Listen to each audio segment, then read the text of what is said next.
Hey everyone, welcome to this explainer. Today we're exploring a really fascinating intersection.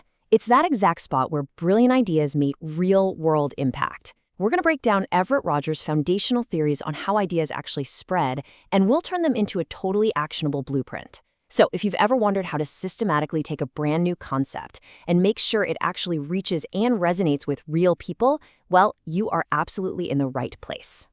Okay, let's dive into this. Why is it that brilliant innovations so often fail to catch on? It's this huge inherent tension we see all the time across science, technology, agriculture, you name it.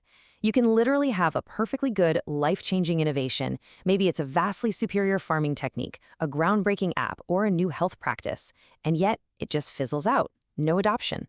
Why? Because having a great idea is really only half the battle. Strategic communication is the ultimate vehicle to deliver perfectly good, life-changing innovations. Without it, the best ideas in the world just stay isolated and completely invisible. Which brings us right into Section 1, Foundations of Innovation Diffusion. To build our foundation here, let's quickly get our terms straight.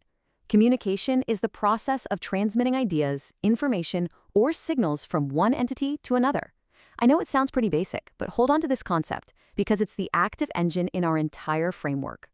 Now, diffusion, on the other hand, refers to the spread of an innovation, whether that's a technology, a practice, or just an idea, across the members of a social system over time. Think of it like this. If the innovation itself is the cargo, then communication is the conduit or the vehicle that successfully transports it right to the point of adoption. And this brilliantly illustrates how a social system breaks down when it receives that cargo. Everett Rogers' model shows us 5 specific adopter categories. You've got your innovators, early adopters, the early majority, the late majority, and finally, the laggards. What's super vital to understand here is that as an idea moves through these groups, the adoption curve typically follows this S-shaped trajectory. So you experience a pretty slow initial uptake with the innovators, which is then followed by this rapid, accelerating growth as it hits the majorities, and then it finally levels off into eventual saturation. Let's transition into Section 2, Navigating the Adoption Journey. So let's look at the individual adoption journey. Imagine an agricultural extension agent trying to introduce a brand new farming practice. The whole journey starts with awareness, right?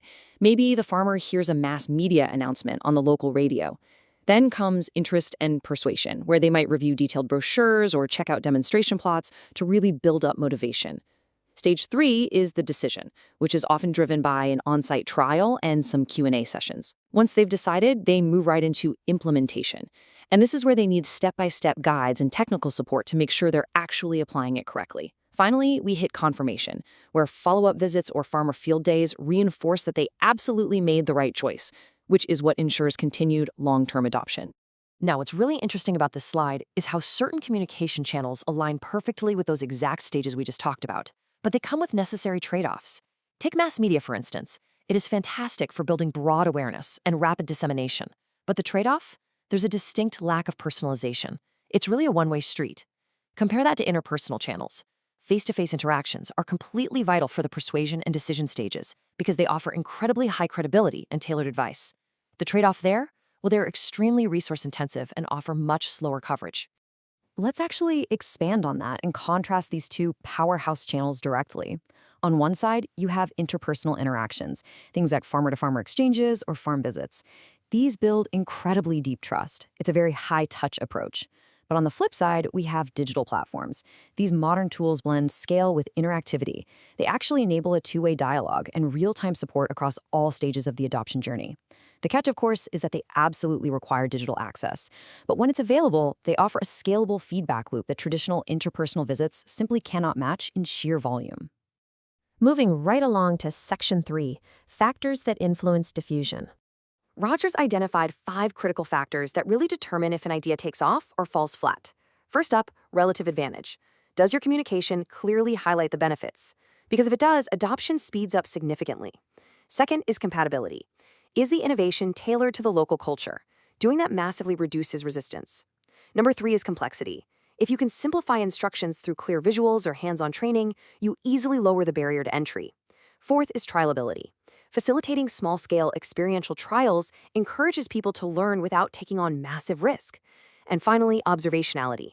When early adopters showcase highly visible results, it strongly drives peer influence. Basically, if you can master these 5 in your messaging, you remove so much of the friction from diffusion. Let's get into the actionable stuff. Section 4, Strategies to Accelerate Adoption. Strategy number 1, segment your audiences and customize your messages. Think back to that donut chart for a second. Why does this matter? Well, because you simply cannot speak to a cautious, risk-averse, late majority adopter the exact same way you'd speak to a thrill-seeking innovator. There is just no way.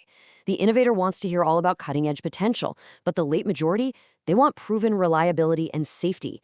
You have to tailor the message directly to the mindset.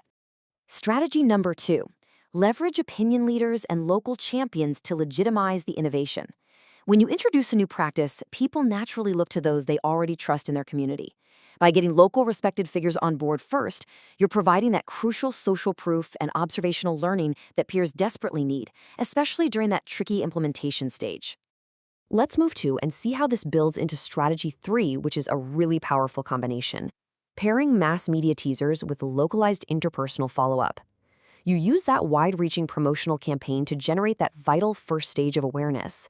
But then you follow it right up with tailored local advice to actually push people through persuasion and decision. This 1-2 punch creates the absolute most effective diffusion pattern out there. Strategy 4 fully embraces the modern era. Develop digital hubs for continuous learning. We're talking things like WhatsApp groups or SMS alert systems, which are just incredible for this. They allow you to monitor feedback loops in real time. By paying close attention to what people are asking about or struggling with in these hubs, you can instantly adapt your communication strategies based on real, on-the-ground insights from the farmers themselves. So the crucial point is this: communication is the absolute linchpin of effective diffusion. By strategically aligning your communication channels, your specific messages, and your timing with the unique characteristics of your adopters, you really can transform any unknown innovation into a widespread, completely accepted practice. And looking ahead, we are literally entering a brand new frontier here. Extension agents and communicators can now track this diffusion in real time using emerging digital analytics and network mapping. These cutting-edge tools let us visualize exactly where an idea is bottlenecking in a community. It gives us the incredible power to actively monitor and, more importantly, accelerate the entire diffusion process right as it happens. You now have the blueprint. You understand the adoption journey, the channels, the influencing factors, and the key strategies. So what does this all mean for you? How will you use strategic communication to turn your next great idea into a widespread reality? The cargo is waiting. It's time to build the vehicle. Thanks so much for joining me on this explainer, and keep spreading those great ideas.